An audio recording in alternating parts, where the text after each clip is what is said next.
Oke, next adik-adik, kita selanjutnya adalah mempelajari terkait dengan macam-macam bilangan ya.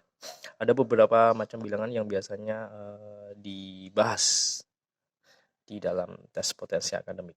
Yang pertama adalah bilangan bulat, yaitu himpunan bilangan baik negatif, nol maupun positif. Ya, contohnya adalah min 3, min 2, min 1, 0, 1, 2, 3, dan seterusnya. Kemudian bilangan caca.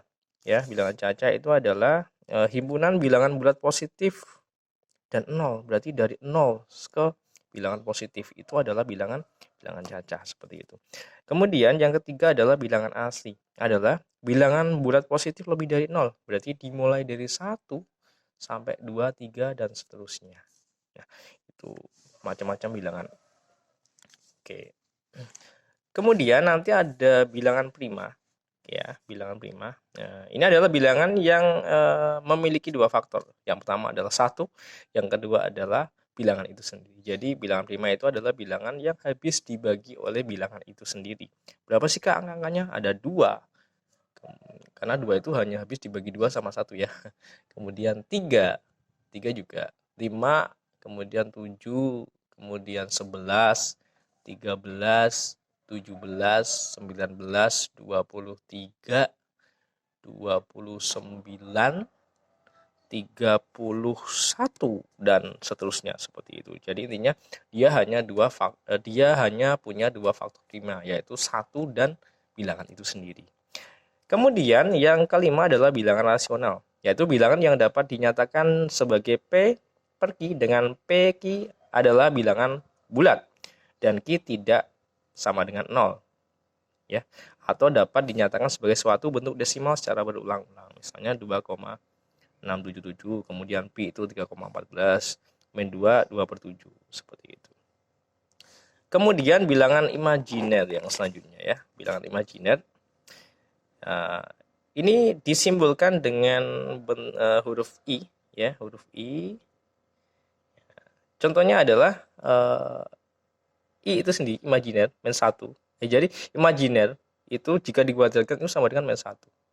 Ya, misal kayak akar min 1, akar berapa ya? Min 2, akar min 3, ini kan nggak jelas ya. Akar negatif itu kan nggak jelas itu, imajiner ya. Seperti itu dan seterusnya. Kemudian bilangan irasional adalah bilangan yang tidak dapat dinyatakan dengan P per Q atau tidak dapat dinyatakan sebagai suatu desimal secara berulang-ulang ya.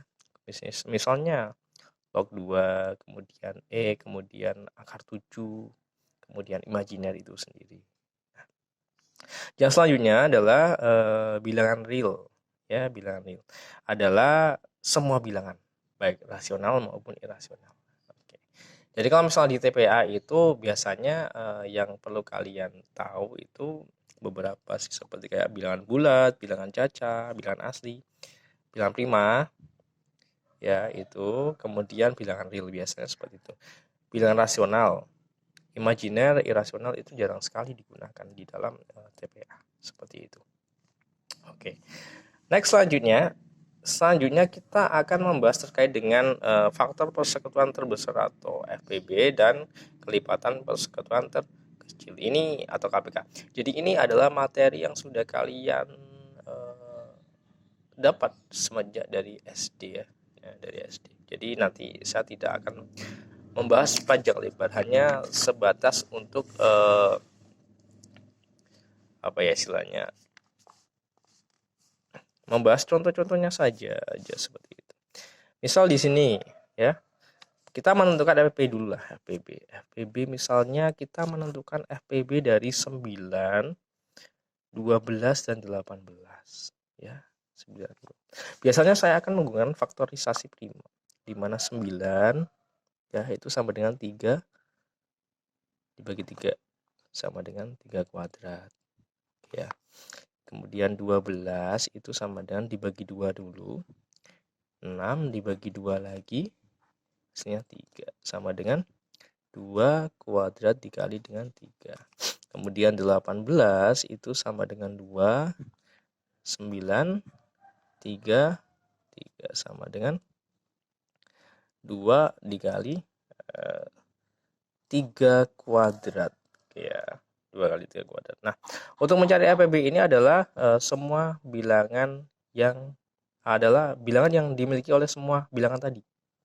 Nah, ini ada dua itu hanya dimiliki oleh 12 sama 18, tapi tidak dimiliki oleh 9. Jadi bukan 2. 2 tidak termasuk. Berarti 3 ya, 3 nih. 3 kuadrat, 3 sama 3 kuadrat.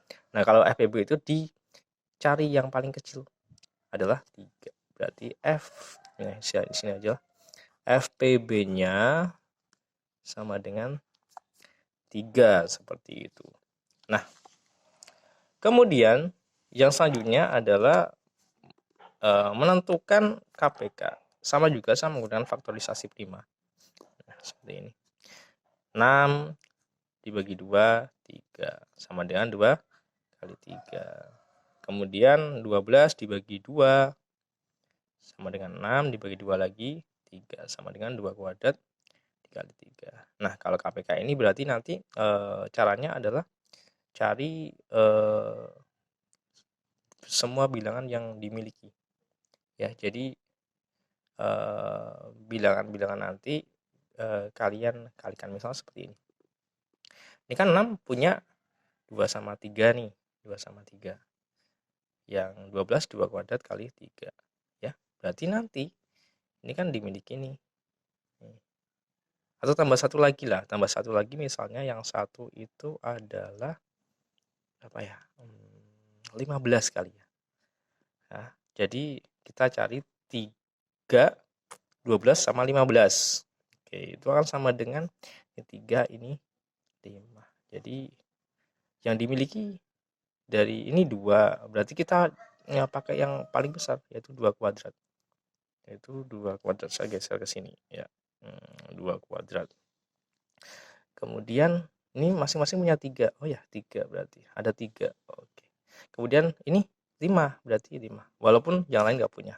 KPK itu seperti itu. Berarti nanti KPK dari 6, 12 sama 15 itu sama dengan berapa? 2 kuadrat kali 3 kali 5 sama dengan ini 4 kali 3 kali 5 itu akan sama dengan 4 kali 15 itu sama dengan 60 ya.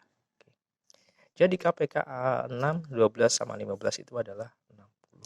Nah, itu terkait dengan materi kita di bab 4. Jadi kalau misalnya masih kurang jelas, bisa langsung komentar di kolom komentar begitu. Kita langsung saja nanti ke contoh soal.